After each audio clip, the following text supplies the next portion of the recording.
Chers frères et sœurs en Christ, rebonjour. Aujourd'hui, poursuivons notre méditation, notre réflexion, notre prière autour de Hébreux chapitre 13, verset 12. De même, Jésus a souffert hors des murs quand il a voulu sanctifier le peuple par son sang. Ce passage biblique nous permet d'affirmer que par le sang de Jésus, nous sommes sanctifiés, rendus saints, mis à part pour Dieu, mis à part pour le Seigneur. Le thème que nous allons développer ce matin, celui autour duquel nous allons réfléchir, méditer, prier, c'est la sainteté dans le Nouveau Testament. Hier, nous avons essayé de méditer un tout petit peu sur la sainteté dans l'Ancien Testament. Donc aujourd'hui, je nous propose de nous arrêter un petit moment dans le Nouveau Testament. Disons que la sainteté dans le Nouveau Testament, comme nous l'avons souligné hier, est davantage axée sur la foi en Jésus-Christ. La sainteté dans l'Ancien Testament, c'est l'observance, le respect d'une série de recommandations, d'un ensemble de règles. Mais la sainteté dans le Nouveau Testament est plus une question de foi en Jésus-Christ et non pas de loi.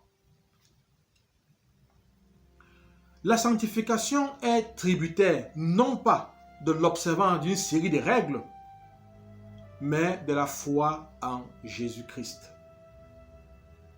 La puissance de la sanctification, c'est qu'elle nous transfère, nous l'avons vu les jours précédents, d'un royaume à un autre. La sanctification nous transfère du royaume de Satan au royaume de Jésus-Christ. La transfiguration nous transfère des ténèbres à la lumière. Et ce transfert qui nécessite la foi, puisque nous l'avons dit dans le Nouveau Testament, la sanctification repose sur la foi. Donc ce transfert qui demande la foi en Jésus-Christ devrait normalement se voir dans notre manière de vivre dans ce monde, dans notre manière d'entrer en relation avec les autres. Quel qu'en soit ce que nous faisons comme travail, que nous soyons enseignants, médecins, infirmiers, infirmières, hommes politiques, juristes, le transfert qui a été opéré par le sang versé de Jésus-Christ devrait se voir dans notre manière d'entrer en relation avec les autres, dans notre manière de parler aux autres, dans notre manière d'agir à l'égard de nos frères, à l'égard de nos sœurs. L'exemple de Saint Paul, l'apôtre des gentils, comme on le dit, l'illustre bien. Lisons Actes chapitre 26, n'est-ce pas, de 17 à 18. J'étais choisi du milieu de ce peuple et du milieu des païens, vers qui je t'envoie, afin que tu leur ouvres les yeux pour qu'ils passent des ténèbres à la lumière, de la puissance de Satan à Dieu, pour qu'ils reçoivent par la foi en moi le pardon des péchés et l'héritage avec les sanctifiés. Il y a beaucoup de bonnes choses dans ce passage, il y a beaucoup d'informations, beaucoup de choses vraiment capitales.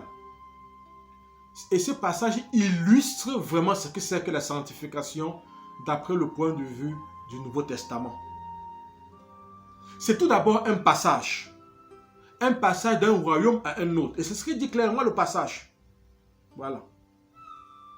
C'est-à-dire que tu passes, n'est-ce pas, de la puissance de Satan à Dieu, que tu passes des ténèbres à la lumière. C'est ce que dit Dieu à Saint Paul. Voilà. J'étais choisi du milieu de ce peuple et du milieu des païens. Et j'étais envoyé afin que tu leur ouvres les yeux pour qu'ils passent, c'est-à-dire que toi et eux, que vous puissiez passer ensemble des ténèbres à la lumière, de la puissance de Satan à Dieu. Vous voyez? Donc, c'est tout d'abord un passage. Ça, c'est le premier élément important, le premier élément capital. C'est qu'il y a un passage, il y a un transfert qui s'opère. C'est véritablement une mise à part. Mais une mise à part qui ne nous soustrait pas au monde. Vous voyez? C'est-à-dire que Dieu nous met à part, mais il ne nous met pas à part comme un porte-monnaie qu'on irait cacher dans un tiroir, n'est-ce pas? Non. Il nous met à part avec une mission de transformer le monde. Et voilà pourquoi je disais que quel qu'en soit le métier qu'on fait, qu'on soit homme politique, qu'on soit juriste, médecin, infirmier, enseignant, religieux, religieuse, nous avons tous une même mission qui est de transformer le monde, concrètement, qui est de transformer le milieu dans lequel nous nous trouvons. Chacun de nous a son milieu de travail. Le mien n'est pas le vôtre. Mais chacun de nous, là où il est, doit justement opérer cette transformation qui s'impose. C'est un appel de Dieu. C'est une mission de Dieu. Vous voyez? Est-ce que nous l'accomplissons? À chacun de répondre à cette question. Nous devons donc rester au cœur du monde, ne pas fuir le monde. Il y a un philosophe qui a écrit un très beau texte, du monde sans en être. Voilà, c'est ça. Nous sommes au monde, mais nous ne sommes pas du monde. Voilà. Donc nous devons rester au cœur du monde pour ouvrir les yeux de nos concitoyens et les faire passer des ténèbres à l'admirable lumière de Jésus-Christ. En ce sens-là, comme je le disais, tous les chrétiens sont des missionnaires au cœur du monde. Pas simplement les prêtres, les religieux, les pasteurs, non, tout le monde. Nous sommes tous missionnaires parce que nous avons tous la même mission qui est de transformer notre monde. Nous sommes dans cette lumière qui brille au cœur du monde. Nous sommes ce sel qui redonne du goût au monde. Normalement, comme chrétiens, ceux qui font l'expérience de la difficulté, de l'échec, et qui sont complètement, n'est-ce pas, abasourdis, lorsqu'ils viennent à nous, ils devaient justement avoir ce goût, ils devaient retrouver ce goût de vivre. Pourquoi? Parce que nous sommes le sel de la terre. Le sel redonne, n'est-ce pas, du goût au repas. Un repas sans sel est un repas fade, n'est-ce pas, difficile. Bon, si vous êtes sous régime, vous êtes obligé de manger un repas sans sel. Mais normalement, un repas demande d'avoir, n'est-ce pas, un peu de sel, pas trop, mais un peu de sel. C'est-à-dire que nous sommes ce sel-là. Nous devons redonner du goût au monde. Vous voyez? Et c'est ça la sanctification. La sanctification, non, c'est une mise à part, mais une mise à part au cœur du monde qui demande la foi en Dieu, mais la foi en Dieu qui nous amène à transformer le monde, n'est-ce pas? À améliorer le monde. Vous voyez? Ça, c'est vraiment la mission que nous avons comme chrétiens. À faire passer nos frères des ténèbres à la lumière. C'est-à-dire à convertir nos frères. Mais pour les convertir, cela demande que nous soyons d'abord nous-mêmes des modèles. Vous n'allez pas convertir des gens quand vous n'êtes pas des modèles. Donc, la foi en Dieu, ce n'est pas seulement de dire je suis baptisé, je crois, non. Mais c'est dans la manière dont nous parlons, dans les actes que nous posons. Est-ce que cela traduit, est-ce que tous ces œuvres, ces actes traduisent vraiment notre être de chrétien? C'est ça la question, mes frères, mes sœurs.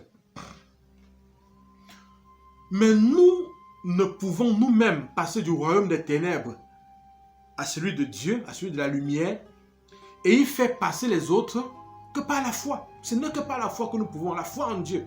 De nous-mêmes, nous ne pouvons pas. Ça, il faut le savoir, c'est clair. Nous ne pouvons pas de nous-mêmes. Mais avec la grâce de Dieu, avec l'aide de Dieu, avec la foi en Dieu, nous pouvons faire, n'est-ce pas, ce beau passage.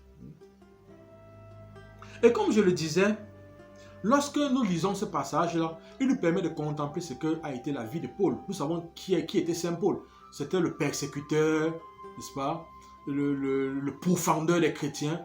Mais quand Dieu l'a touché, quand Dieu l'a ramené des persécuteurs, Paul est devenu le défenseur des chrétiens, le défenseur de l'Église. Celui qui a annoncé, qui a porté le message de Christ au cœur du monde. Paul, de persécuteur et blasphémateur qu'il était, il est devenu un véritable apôtre de Jésus-Christ. Il est devenu, je dirais, un gagneur d'âme. Un gagneur d'âme, voyez-vous. La foi, en nous transférant d'un royaume à l'autre, efface également nos péchés et fait de nous des héritiers. Ouais, et fait de nous des héritiers. Dans le passage que nous avons lu, Dieu dit, par la foi en moi, qu'ils obtiennent par la foi en moi le pardon des péchés et l'héritage avec les sanctifiés. Donc, comme homme sanctifié, comme femme sanctifiée, nous avons l'héritage, nous sommes héritiers, nous sommes héritières. Lisons aussi ce que va dire Paul, n'est-ce pas, à Milet lors de son au revoir. Lisons ce qu'il dit en Actes chapitre 20, verset 32. Maintenant, je vous confie à Dieu et à la parole porteuse de sa grâce. Elle est capable de construire vos personnes et de vous assurer l'héritage avec tous ceux qui ont été sanctifiés. Donc voilà que Paul a fini sa mission d'évangélisateur. Il s'en va. Ce sont des mots de revoir à Milet. Et qu'est-ce qu'il leur dit? Il leur dit ce qu'il y a de plus important à ses yeux, lui, Paul. Et ce qu'il leur dit, c'est que vous avez l'héritage avec tous ceux qui ont été sanctifiés. Vous voyez? C'est ça qui est plus important pour Paul. Ce qui est plus important pour Paul, c'est l'héritage qu'ils reçoivent avec tous les sanctifiés. Vous voyez? Ce qui est donc prioritaire aux yeux de Paul, ce sera l'héritage que nous avons comme enfants de Dieu. Ce qui sera prioritaire pour lui, ce n'est pas d'abord la santé, la guérison, la libération, la délivrance. Ce qui est prioritaire pour lui et qui devrait être aussi prioritaire pour nous, c'est bel et bien la sanctification, l'héritage que nous avons avec les sanctifiés. Voyez-vous? De nos jours, posons-nous la question de savoir qu'est-ce qui est prioritaire pour nous. La sanctification ou alors plutôt la guérison, le pouvoir, le succès, les honneurs, la gloire. Qu'est-ce qui est prioritaire pour nous? Quand nous regardons le monde d'aujourd'hui et quand nous voyons l'ordre des priorités dans ce monde, nous sommes complètement scandalisés à Bazoudi. C'est ahurissant l'ordre des priorités aujourd'hui dans le monde. Il suffit de voir, n'est-ce pas, mes frères, le nombre de personnes, n'est-ce pas, qui affluent de partout lorsqu'il y a des campagnes d'évangélisation, lorsqu'on promet des guérisons. Les gens affluent, ils sortent de partout, n'est-ce pas? Nous n'avons qu'à regarder les croisades évangéliques, regardons les églises des réveils, toute cette foule-là de personnes en quête de guérison, dans les sectes, etc. Non, c'est parce qu'on veut la nomination, on veut le pouvoir, on veut les honneurs. Bon, on ouvre toutes sortes de portes. Mais je parie qu'il y aurait beaucoup moins de personnes dans des croisades évangéliques si on faisait des croisades où il était question, n'est-ce pas, où il serait question de faire des enseignements sur la sainteté. Je vous assure qu'il n'y aura personne. Beaucoup ne viendront pas parce que ça ne les intéresse pas. Ce qui les intéresse, c'est uniquement la guérison, le travail, les enfants, le succès, le voyage. Or, la guérison, la richesse, le pouvoir, l'honneur sont temporaires et ne nous seront utiles que sur cette terre. Oui, la guérison que nous avons, le travail que nous avons, les enfants que nous avons, le passeport, le visa que nous avons, tout cela ne nous seront utiles, n'est-ce pas, que sur cette terre. Cependant, la sanctification est éternelle et elle nous accompagnera après notre séjour sur cette terre. Donc, en résumé, c'est la sanctification qui est plus importante. Bien sûr, le Seigneur sait de quoi nous avons besoin. Le Seigneur sait que nous avons besoin de la guérison, nous avons besoin de la libération, de la délivrance, nous avons besoin du travail, des enfants, du mariage, etc. Il le sait. Mais il nous dit, cherchez d'abord le royaume des cieux et le reste vous sera donné. Parce que pour Jésus, ce qui est prioritaire pour Jésus, c'est notre rachat, c'est notre sanctification, c'est notre rédemption. Parce que c'est avec cela que nous irons au ciel. Nous n'irons avec rien d'autre. Nous n'irons pas avec nos maisons, nos voitures, nos comptes bancaires. Nous n'irons pas avec tout cela. Donc voilà pourquoi la sanctification est vraiment quelque chose d'important et de capital. Et tout chrétien devrait en réalité quêter la sanctification. Rechercher la sanctification. La sainteté, mes frères, mes soeurs, nous ouvrira les portes du ciel. Vous voyez? Et nous permettra de voir Dieu. La sainteté est donc beaucoup plus importante que la guérison, la richesse, les honneurs, le travail, les enfants, tout le reste. Pourquoi? Parce que la sainteté nous ouvrira les portes du ciel, nous donnera de voir Dieu. Chers frères et sœurs, puisse le Seigneur nous accorder la grâce de la foi qui efface nos péchés et fait de nous des héritiers, des héritières avec tous les sanctifiés. Amen. Proclamons à présent à Satan ce que le sang de Jésus a fait pour nous.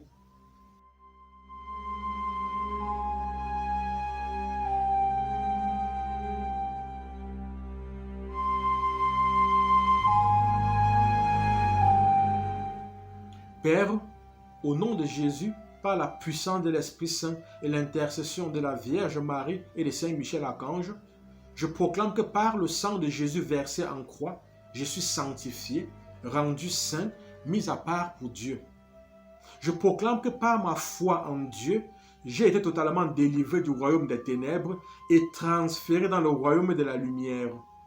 Je proclame que tous mes péchés ont été pardonnés et que je suis désormais héritier avec tous les sanctifiés. Je proclame que pour ma part, la sanctification est plus importante que la guérison, la richesse, les honneurs, la gloire, le pouvoir, etc. Je me recouvre du précieux sang de Jésus-Christ et proclame ma guérison, ma libération et ma délivrance. Je me recouvre du précieux sang de Jésus-Christ et proclame ma guérison, ma libération et ma délivrance. Je me recouvre du précieux sang de Jésus-Christ et proclame ma guérison, ma libération et ma délivrance. Amen.